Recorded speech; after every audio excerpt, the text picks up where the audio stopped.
As far as dry spells go, this one has not been that long. It's been about 3 days since I landed a fish. However, in my defense, I have fished every day since that last fish.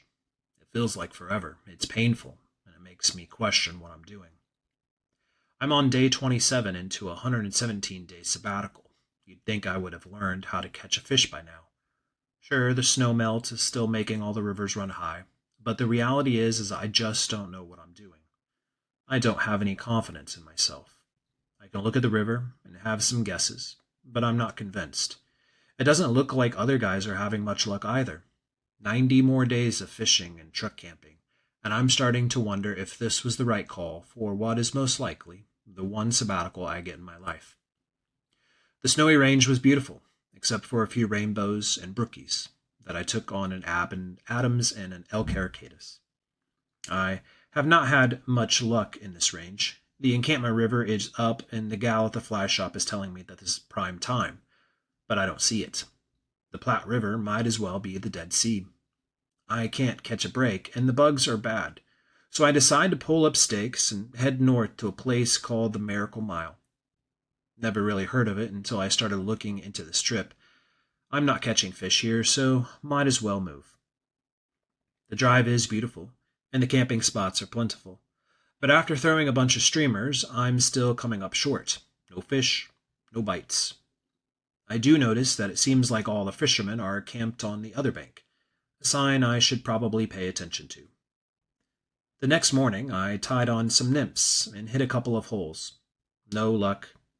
It's Wednesday morning, and it seems that some campsites has opened up on the other side, so I pack up the gear and make my move to the other bank. I find a nice spot and park the truck. I wade out and start to cast, watching the indicator make its way downstream time after time, cast after cast. Finally, a hit. I'm able to bring in a small rainbow, but I don't know how I caught it, and I'm surprised when the fish is on the line. Clearly, I don't know what I'm doing. I fish for another hour, but no more bites. Back at the truck, I make some tacos, and as I'm eating them, I notice a fisherman coming my way. He is maintaining his distance, but has a friendly and open demeanor. I decide to chat. Turns out he is a local and knows the mile well. He's kind enough to walk me through my questions. I asked him to show me how he would fish this stretch of river, and he graciously shows me how he would approach the river and where he would fish.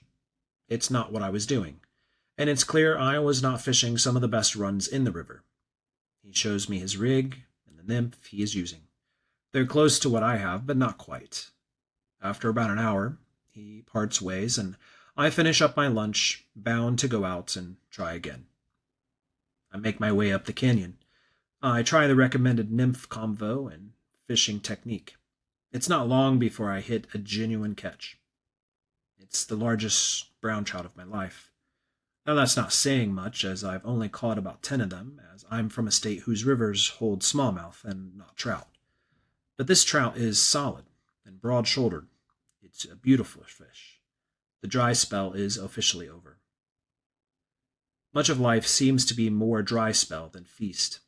It's been 15 years since I actually shot a turkey. This year one passed 3 feet behind me, and my shot was off. Next year I know what to do. I was in a drought of 6 years between the end of seminary and getting a deer.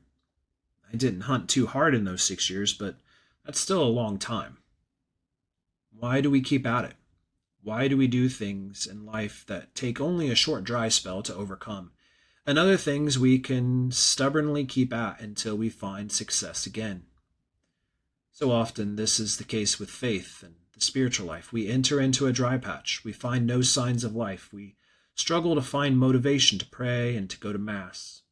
Yet what can bring us through in these moments is that same stubbornness and humility that can bring us out of the desert when we're fishing or hunting.